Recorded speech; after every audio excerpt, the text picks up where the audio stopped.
Hola, con respecto acerca de quién es Cristo y el modelo de la iglesia que Él quiere, pide y dejó, Cristo me muestra su proceder en las Escrituras.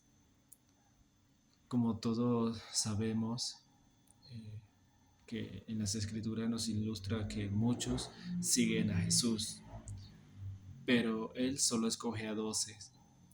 Estos se convierten en sus discípulos. Solo a estos Cristo los prepara para llevar su mensaje y le otorga autoridad. San Marcos 3, 13, 15. Después subió al monte y llamó así a los que él quiso, y vinieron a él, y estableció a 12 para que estuviesen con él, y para enviarlos a predicar, y que tuviesen autoridad para sanar enfermedades y para echar fuera demonios. Esto fue antes de su muerte.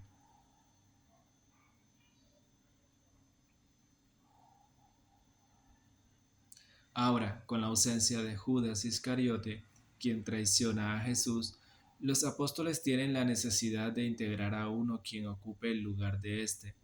La pregunta es, ¿por qué no podían continuar los 11 discípulos, sino que tuvieron que seleccionar a uno quien ocupara el lugar que había dejado Judas Iscariote? Una respuesta viable sería, porque Jesús inició su magisterio con 12 y aún ni el mal proceder ni muerte de Judas iba a derrumbar, fragmentar, desintegrar la obra de Cristo que apenas iniciaba con los 12 escogidos como inicio de su magisterio, cuerpo doctrinal y pilares de la iglesia. Ahora, Jesús después de su resurrección se les aparece a sus discípulos y les da a conocer no a uno, sino a sus 12 discípulos. Lo siguiente. San Juan 16, 12, 15 dice, muchas cosas me quedan aún por decirles, que por ahora no podrían soportar, pero cuando venga el Espíritu de la verdad, Él los guiará a toda verdad, porque no hablará por su propia cuenta, sino que dirá solo lo que oiga y les anunciará las cosas por venir. Él me glorificará porque tomará de lo mío y se lo dará a conocer a ustedes. Y todo cuanto tiene el Padre es mío. Por eso les dije que el Espíritu tomará de lo mío y se lo dará a conocer a ustedes. Lo que nos enseña Jesús es que el cuerpo de su iglesia, conformado por 12 personas, quienes forman la jerarquía de la iglesia y ese marco de referencia para el creyente para identificar la iglesia de Cristo, contará con la asistencia del Espíritu Santo para ser guiados a toda la verdad y les comunicará más cosas que Él tiene para darles a conocer. Por ende, no quedaron escritas y transmitidas de manera oral, sean por los apóstoles, sucesores de ellos, o los sucesores de los sucesores, y así sucesivamente. Y es esta la garantía que nos deja Jesús en su continuidad jerárquica como cuerpo doctrinal en la que podemos confiar, la cual nos transmitirá las enseñanzas y verdades que se desprenden de Jesús reveladas por el Espíritu Santo para conocerle mejor por medio de su iglesia. San Mateo 28, 18, 20.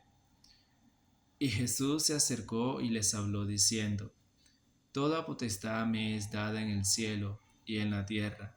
Por tanto, id y haced discípulos a todas las naciones, bautizándolos en el nombre del Padre, y del Hijo, y del Espíritu Santo, enseñándoles que guarden todas las cosas que os he mandado. Y he aquí yo estoy con vosotros todos los días hasta el fin del mundo. Amén. Aquí podemos apreciar nuevamente que Jesús encomienda a su iglesia, es decir, a su cuerpo doctrinal, a sus 12 discípulos, a enseñar aquello que les había comunicado, no a cada uno de manera independiente un mensaje distinto. Y lo podemos ver en Hechos 9, 3, 6. Se hallaba en ruta hacia Damasco, a punto ya de llegar, cuando de pronto un resplandor celestial lo deslumbró. Cayó a tierra y oyó una voz que decía: Saulo, Saulo, ¿por qué me persigues? ¿Quién eres, Señor?, preguntó Saulo.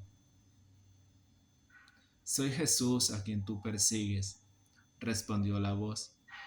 Anda, levántate y entra en la ciudad. Allí recibirás instrucciones sobre lo que debes hacer.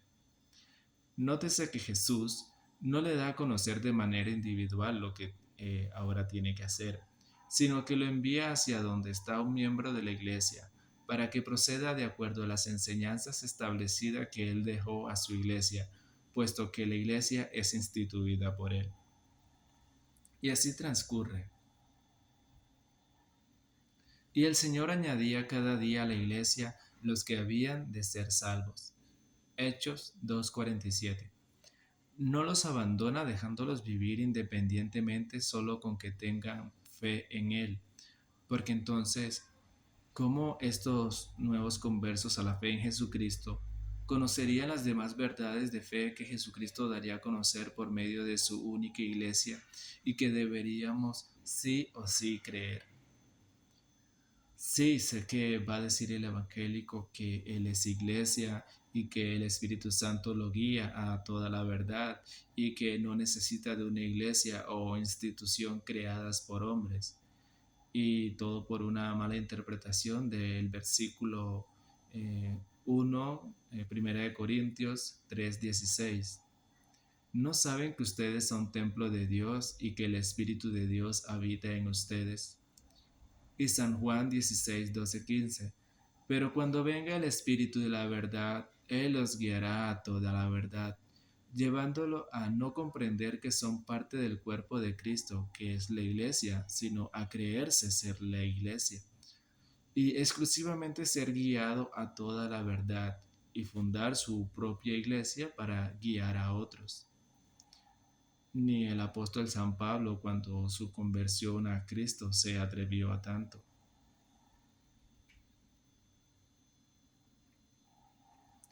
Entonces prosigamos.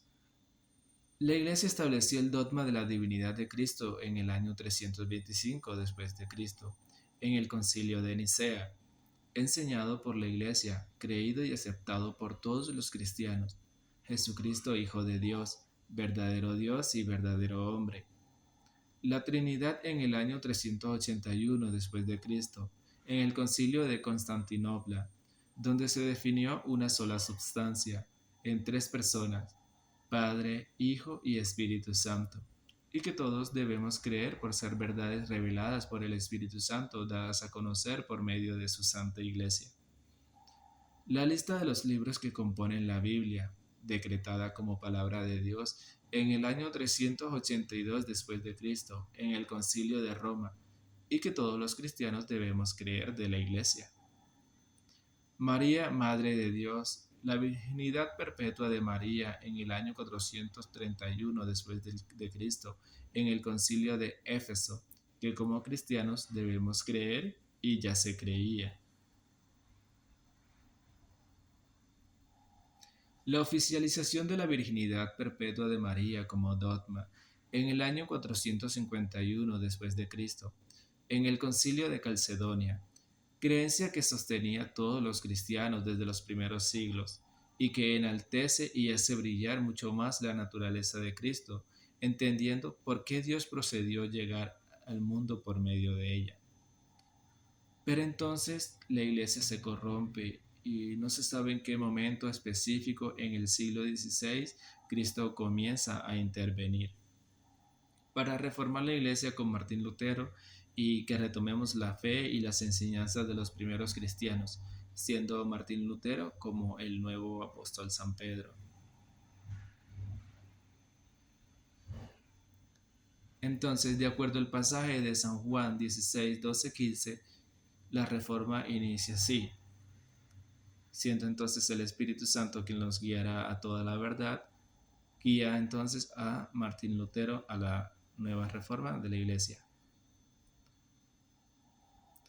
Y yo también te digo que tú eres Martín Lutero, y sobre tu dogma de fe de solo escritura, Reformaré mi iglesia y la corrupción del catolicismo no prevalecerá contra ella.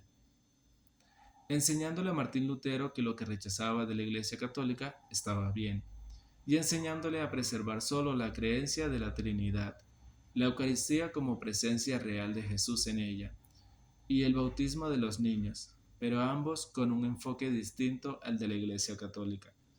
La reducción de los sacramentos de ser 7 a pasar a 3, adicional que la Iglesia es solo invisible.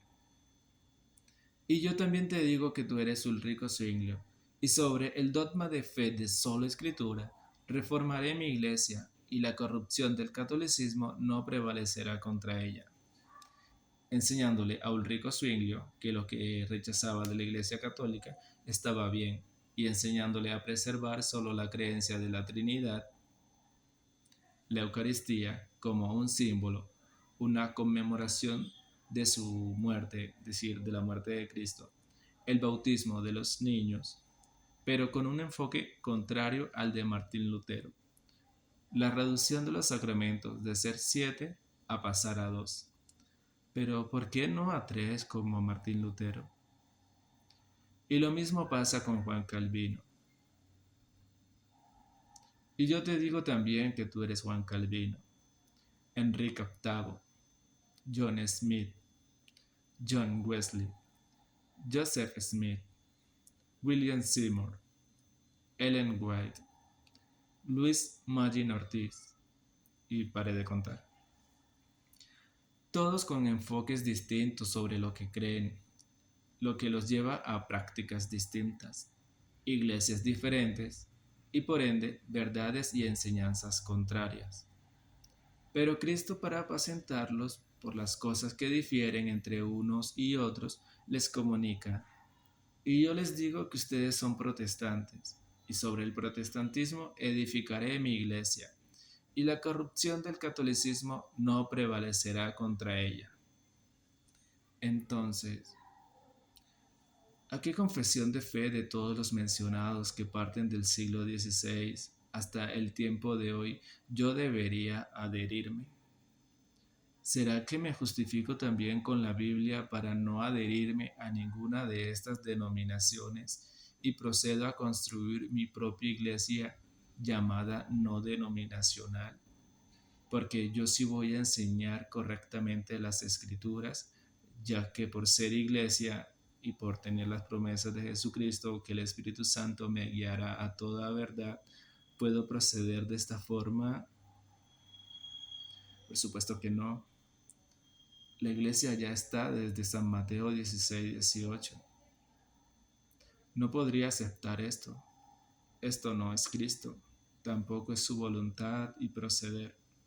Solo es un movimiento que lleva al cristiano a atacar a la Iglesia Católica, mantenerlo alejado de su casa, despotricar contra la Santa Madre Virgen María y despreciar el cuerpo, la sangre, alma y divinidad de Cristo Jesús en la Santa Eucaristía, influido por el adversario de Cristo.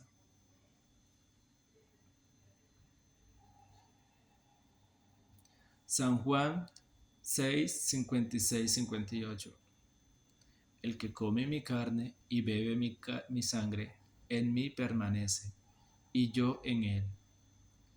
Como me envió el Padre viviente, y yo vivo por el Padre, asimismo el que me come, él también vivirá por mí.